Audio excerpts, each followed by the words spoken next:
Hello' বন্ধুসকল, আজি মই আপোনালোকক ইউনিক আইডি কেনেকৈ বনায় তাৰ বিষয়ে শিকাব গৈ আছোঁ। কলেজ বা হাই ছেকেণ্ডাৰীত আপুনি যদি এডমিশ্যন কৰিব বিচাৰে বৰ্তমান সময়ত, আপোনাক তাৰ পৰা কয় যে এটা ইউনিক আইডি বনাব লাগে। বহুত সংখ্যক ল'ৰা ছোৱালীয়ে কম্পিউটাৰ দোকানত যায়, গৈ আপোনাৰ পইচাৰ বিনিময়ত বস্তুটো বনায়। তো আপোনাক মই এনেকুৱা এটা ছিষ্টেমৰ বিষয়ে শিকাই দিম বা কেনেকৈ ধৰণে বনায় আপোনাক দেখাই দিম, যিটোৰ দ্বাৰা আপুনি নিজে ঘৰত বহি মোবাইল বা কম্পিউটাৰ দ্বাৰা আপুনি এইটো বনাব পাৰিব। কোনো কম্পিউটাৰ দোকান যাব নালাগে বা কাকো আপুনি ৰিকুৱেষ্ট কৰিব নালাগে, কিয়নো আজিকালি সকলোৰে হাতত এটা এণ্ড্ৰইড ফোন থাকে। সেয়েহে মই দেখাব গৈ আছোঁ, আপোনালোকে ভালকৈ মন কৰিব। প্ৰথম আপুনি ক্ৰম ব্ৰাউজাৰত যাব, মোবাইলত হওক বা কম্পিউটাৰত হওক। ক্ৰম ব্ৰাউজাৰত যোৱাৰ পিছত আপুনি ইয়াতে টাইপ কৰিব বা ইয়াতে আপুনি টাইপ কৰিব http:// যিটো নেকি মই ভিডিঅ' ডেছক্ৰিপশ্যনত দি দিম, daconlineadmission.mtron.in। এই লিংকটোত যোৱাৰ পিছত আপুনি এণ্টাৰ মাৰিব বা অ'কে কৰিব। অ'কে কৰাৰ পাছত আপোনাৰ ওচৰত ৰেজিষ্ট্ৰেশ্যন ফৰ্মখন ওলাই আহিব। যদি ৰেজিষ্ট্ৰেশ্যন ফৰ্মখন নাহে আপোনাৰ ছিষ্টেমত বা কম্পিউটাৰত বা মোবাইলত এনেধৰণে আহিব, তেতিয়া আপুনি গ' ফৰ ৰেজিষ্ট্ৰেশ্যনত যাব। ৰেজিষ্ট্ৰেশ্যনত যোৱাৰ পিছত আপুনি প্ৰথম ইয়াতে কৈছে কি আপোনাৰ নামটো দিব কৈছে। আপোনাৰ নামটো ছাপ'জ প্ৰাঞ্জল। আপোনাৰ মিড নেম আছে, যদি নাই তেনেহ'লে স্কিপ কৰিব। যদি আছে তেনেহ'লে ধৰক প্ৰাঞ্জল কুমাৰ। আৰু লাষ্ট নেম মানে হৈছে টাইটেল মানে উপাধিটো আপোনাৰ যেনেকৈ গগৈ। তো এতিয়া আপোনাৰ তাত এইখিনি হৈ গ'ল। নেক্সট আহিব আপোনাৰ ফাদাৰ নেম, মানে আপোনাৰ দেউতাৰ নাম কি। তাতে আপুনি লিখিব, ধৰক আপোনাৰ দেউতাৰ নামটো লিখিব। মই এটা বেলেগ নাম লিখি দিছোঁ এতিয়া, ধৰক প্ৰবীণ গগৈ। তাতে নেক্সট আহিব আপোনাৰ মাদাৰ নেম, মাৰ নামটো আহিব। আপুনি মাৰ নামটো লিখিব আপোনাৰ, ধৰক যিটো আপোনাৰ মাৰ নাম থাকে সেইটোৱে লিখিব। মই আপোনাক কিবা এটা লিখি দিছোঁ,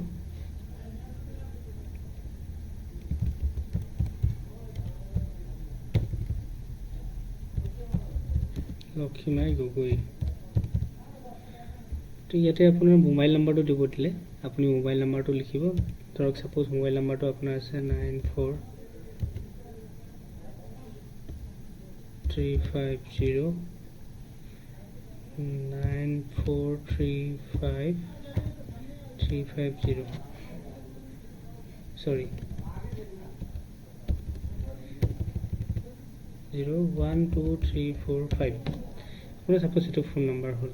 আপোনাৰ ডেট অফ বাৰ্থটো দিব লাগিব। ইয়াতে আপুনি ডেট অফ বাৰ্থ ছিলেক্ট কৰোঁতে এটা কথা মনত ৰাখিব, আপোনাৰ ছাপ'জ আপোনাৰ চনটো হৈছে 1999, তেনেহ'লে আপুনি ইয়াতে ক্লিক কৰি 1999টো এনেধৰণে উলিয়াব পাৰে। 2009 এইটো হ'ল 1999 হৈ গ'ল। আপোনাৰ এতিয়া মাহটো আপোনাৰ বোলে জানুৱাৰী মাহ। দিনটো কি কৰিব আপুনি, ধৰক আপোনাৰ 23 তাৰিখটো ছিলেক্ট কৰিব। ছিলেক্ট কৰাৰ লগে লগে অট'মেটিক বা নিজে ইয়াতে বহি যাব। এইটো এটা ভুল হৈছে, 9435012345। অ'কে, তো 4টো থাকি গৈছিলে, এটা কমি গৈছিলে। তো ইয়াতে আপোনাৰ জেণ্ডাৰ লিখিলে, জেণ্ডাৰ আপোনাৰ যেনে মই নামটো লিখিছোঁ প্ৰাঞ্জল, তেনেহ'লে মেলেই হ'ব। মেল মানে হ'ল পুৰুষ, ফিমেল মানে হ'ল মহিলা, ট্ৰেন্সজেণ্ডাৰ মানে হৈছে আপোনাৰ উভয় লিংগ বা তেওঁ দুটা লিংগই হয় মেল কৰিলে। ৰিলিজন মানে হৈছে ধৰ্ম। আপোনাৰ ধৰ্মটো কি হ'ব পাৰে, বুদ্ধিজিম হ'ব পাৰে, খ্ৰীষ্টিয়ান হ'ব পাৰে, হিন্দু হ'ব পাৰে, জৈন হ'ব পাৰে, ইছলাম, শিখ। আপুনি ইয়াৰ ভিতৰত আপোনাৰ যিটো ধৰ্ম হয় সেইটো দিব। আমি হৈছোঁ হিন্দুজিম দিম। তো নেক্সট হৈছে কাষ্ট। আপুনি কোন শ্ৰেণীত ধৰে, যেনেহ'লে জেনেৰেল সাধাৰণ শ্ৰেণী, OBC, আদাৰ বেকৱাৰ্ড, MOBC, নহ'লে SC, STP, STP হৈছে ST মানে হৈছে শিডিউল ট্ৰাইব আৰু হৈছে P টো হৈছে প্লেইন মানে সমতলৰ STH মানে ST হিলছ মানে পাহাৰীয়াৰ মই ইয়াতে OBC সিলেক্ট কৰিলোঁ ইয়াতে PWD আছে PWD মানে পাৰ্সন উইথ ডিসএবিলিটি মানে শাৰীৰিকভাৱে অক্ষম আপুনি যদি শাৰীৰিকভাৱে অক্ষম হয় তেনেহ'লে ইয়েছ কৰিব যদি নহয় নো কৰিব তাৰ পাছত আছে আপোনাৰ ষ্টেটখন কি হয় আসাম মানে ৰাজ্য কোন হয় ডিস্ট্ৰিক্ট আপোনাৰ জিলা কি জিলা হয় সাপোজ মই আপোনাৰ দিলোঁ ডিব্ৰুগড় জিলা তো আপোনাৰ ডিব্ৰুগড় জিলাৰ আপুনি এটো বাসিন্দা বা আপোনাৰ যি জিলা হয় ডিস্ট্ৰিক্ট হয় সেই হিচাপত আপুনি ইয়াতে পুট কৰিব মানে দিব ডিস্ট্ৰিক্ট মানে হ'ল জিলা তাৰ পিছত আপোনাৰ ইয়াতে আছে এক্সামিনেশ্যন এণ্ড কোৰ্স ইনফৰমেশ্যন আপোনাৰ ইয়াতে আপুনি প্ৰথম আছে চেকিং এডমিশন ফৰ কিহৰ কাৰণে আপুনি এডমিশন কৰিব এইচএছ হায়াৰ সেকেন্ডাৰী ইউজি বা পিজি যদি আপুনি হায়াৰ সেকেন্ডাৰী এডমিশন কৰিবলৈ হয় তেনেহ'লে এইচএছ দিব লাগিব আৰু আপুনি যদি গ্ৰেজুৱেশ্যন কৰিবলৈ হয় তেনেহ'লে ইউজি দিব লাগিব এটো হয়তো সকলোৰে ভুল হ'ব পাৰে সেইকাৰণে মই ভালকৈ বুজাই দিছোঁ হায়াৰ সেকেন্ডাৰী কৰিবলৈ হ'লে এইচএছ হায়াৰ সেকেন্ডাৰী আৰু আপুনি যদি যেহেতু বিএ কাৰণে বা ডিগ্ৰী কোৰ্সৰ কাৰণে কৰিব তেনেহ'লে ইউজি আপুনি দিব লাগিব তাৰপিছত চেকিং এডমিশন ইয়েৰ কোন বছৰত আপুনি এডমিশন কৰিব ফাৰ্ষ্ট সেমিষ্টাৰ নে থাৰ্ড সেমিষ্টাৰ নে ফিফথ সেমিষ্টাৰ আপুনি সাপোজ ফাৰ্ষ্ট সেমিষ্টাৰ এডমিশন কৰিব তেনেহ'লে ফাৰ্ষ্ট সেমিষ্টাৰ দিলে তাৰ পাছত হৈছে লাষ্ট এক্সামিনেশ্যন পাছ আপুনি লাষ্ট কি পৰীক্ষা পাছ কৰিছে আপুনি HSLC মানে হাই স্কুল পাছ কৰিছে নে হায়াৰ সেকেন্ডাৰী পাছ কৰিছে আপুনি নিশ্চয় হায়াৰ সেকেন্ডাৰী পাছ কৰিব লাগিব তেতিয়াহে আপুনি বিএত এডমিশন কৰিব পাৰিব তেনেহ'লে আপুনি HS ক্লিক কৰিব লাগিব তাৰ পাছত আছে আপোনাৰ ৰেজিষ্ট্ৰেচন নাম্বাৰ ইয়াতে ৰেজিষ্ট্ৰেচন নাম্বাৰ যেতিয়া মই ক্লিক কৰিলোঁ ইয়াতে আপোনাৰ বহুতকেইটা বস্তু দিলে তো ইয়াতে দিছে HS first year registration of SSLC board HS second year registration of SSLC board or registration or HS first year আপুনি যদি HS ফাৰ্ষ্ট ইয়াৰত এডমিশন কৰিব লগা হয় কৰে তেনেহ'লে আপোনাৰ HSLC মানে মেট্ৰিক পাছৰ বৰ্ডৰ যিটো ৰেজিষ্ট্ৰেচন নাম্বাৰ হয় সেইটো দিব লাগিব যদি HS সেকেন্ড ইয়াৰত এডমিশন কৰিব লগা হয় তেনেহ'লে আপুনি HSLC মানে হাই সেকেন্ডাৰী পাছৰ এডমিটৰ ৰেজিষ্ট্ৰেচন নাম্বাৰটো দিব লাগিব এডমিট নহয় ৰেজিষ্ট্ৰেচন নাম্বাৰ দিব লাগিব নহ'লে HS ফাৰ্ষ্ট ইয়াৰ ৰেজিষ্ট্ৰেচন নাম্বাৰটো দিব লাগিব আৰু যদি আপুনি ইউজি ফাৰ্ষ্ট সেমিষ্টাৰ এডমিশন কৰে আপুনি গ্ৰেজুৱেশ্যনৰ তেনেহ'লে আপুনি registration number of higher secondary মানে HSৰ ৰেজিষ্ট্ৰেচন নাম্বাৰটো দিব লাগিব যদি আপুনি থাৰ্ড সেমত কৰে ৰেজিষ্ট্ৰেচন নাম্বাৰ আপোনাৰ ইউজি মানে ফাৰ্ষ্ট সেমিষ্টাৰ ৰেজিষ্ট্ৰেচন নাম্বাৰ বা সেকেন্ড সেমিষ্টাৰ ৰেজিষ্ট্ৰেচন নাম্বাৰটো দিব লাগিব এয়াই হ'ল ইয়াৰ নিয়ম তো যিহেতু মই HS পাছ কৰাৰ পাছত এইটো এপ্লাই কৰিবলৈ গৈছোঁ তেনেহ'লে আপোনাৰ ইয়াতে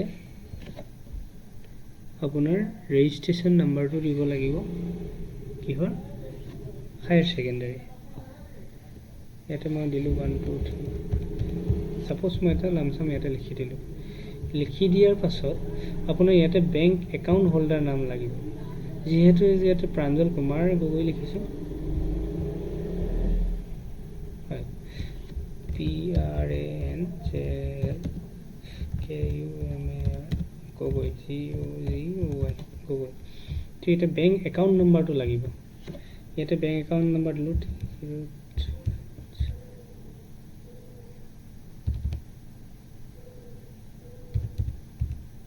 সাপোজ এই নাম্বাৰটো এইটো কিন্তু কোনো ভ্যালিড নাম্বাৰ নহয় মই জাষ্ট এটা নাম্বাৰ ইয়াতে টাইপ কৰিছোঁ বা আপুনি আপোনাৰ একাউণ্ট নম্বৰটো টাইপ কৰি দিব IFS কোড নাম্বাৰটো আপোনাৰ আছে যেনে ষ্টেট বেংকৰ হ'লে PIN 001426 এইটো হ'ল ধেমাজি ব্ৰাঞ্চৰ কোড নম্বৰ মই আপোনালোকে জানিবৰ কাৰণে এইখিনি ইয়াত মই টাইপ কৰি দিলোঁ সেকেন্ড হৈছে আপুনি ইয়াতে এইটো এগ্ৰি কৰিব লাগিব I certified that the above above information I have provided is true and complete to the best of my knowledge. I am aware that information provided by me is subject to review and verification. এই বস্তুটো আপুনি confirm কৰি দিব। এইটো confirm নকৰিলে আপোনাৰ submission নল'ব। তাৰপিছত আপুনি ছাবমিট বুটামত ক্লিক কৰিব। তাৰ পাছত আপোনাৰ এটা ইউনিক নাম্বাৰ আহিব। সেই ইউনিক নাম্বাৰটো লৈ আপুনি কলেজত জমা দিব আৰু সেইটো জমা দিয়াৰ পাছত আপোনাৰ সকলোবোৰ হৈ যাব এডমিশ্যন। সকলোবোৰ এডমিশ্যন বুলি নহয়, আপোনাৰ তাৰ পাছত আপুনি যি কলেজৰ ৱেবছাইট আছে সেই কলেজৰ ৱেবছাইট খুলিব। তাতে আপুনি এটা অপশ্যন পাব পুট ইউৰ ইউনিক আইডি। নহ'লে বা আপুনি এই কাগজখন যিটো প্ৰিণ্ট আউট ওলাব সেইটো গৈ কলেজত ছাবমিট কৰি দিলেও কলেজে সেই ইউনিক আইডিটো আপোনাৰ চিষ্টেমত বহাই দিব। ইয়াতে লিখিছে are you sure that submit this form please note down your unique ID which will be shown in screen.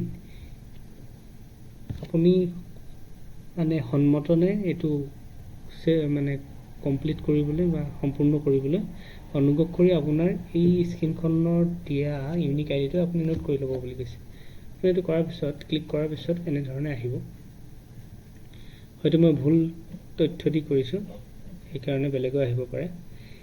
এতিয়া আপোনাৰ এইটো এটা ইউনিক আইডি নাম্বাৰ আপোনাৰ জেনেৰেট হৈ গ'ল। ইয়াতে লিখা আছে এই নাম্বাৰটো আপুনি ছেভ কৰি ল'ব বা ক'ৰবাত লিখি ল'ব।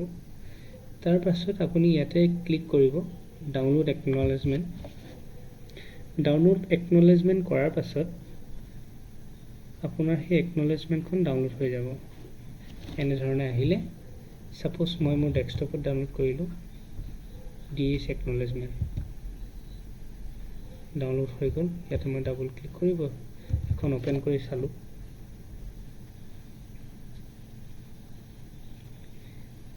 এতিয়া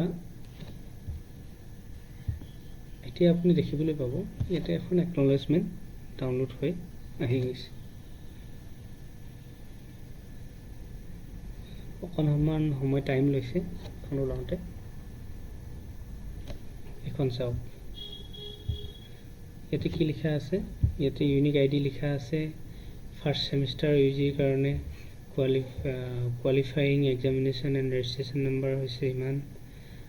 name of student Pranjal Kumar Gogoi. Father name হৈছে প্ৰবীণ গগৈ। মাদাৰ নেম হৈছে লক্ষীমাই গগৈ। ফোন নম্বৰ হৈছে এইটো আৰু ডেট অফ বাৰ্থ হৈছে এইটো। তো এই কপিটো আপুনি আপোনাৰ কম্পিউটাৰত বা মোবাইলত ছেভ কৰি কম্পিউটাৰ দোকানত প্ৰিণ্ট কৰি আপুনি এইটো কলেজত জমা দিব পাৰে। অন্যথা আপুনি ইউনিক আইডিটো দি আপোনাৰ যি নেক্সট আপোনাৰ এডমিশ্যন হ'ব, এডমিশ্যনৰ কাৰণে যি কলেজৰ ৱেবছাইটত যাব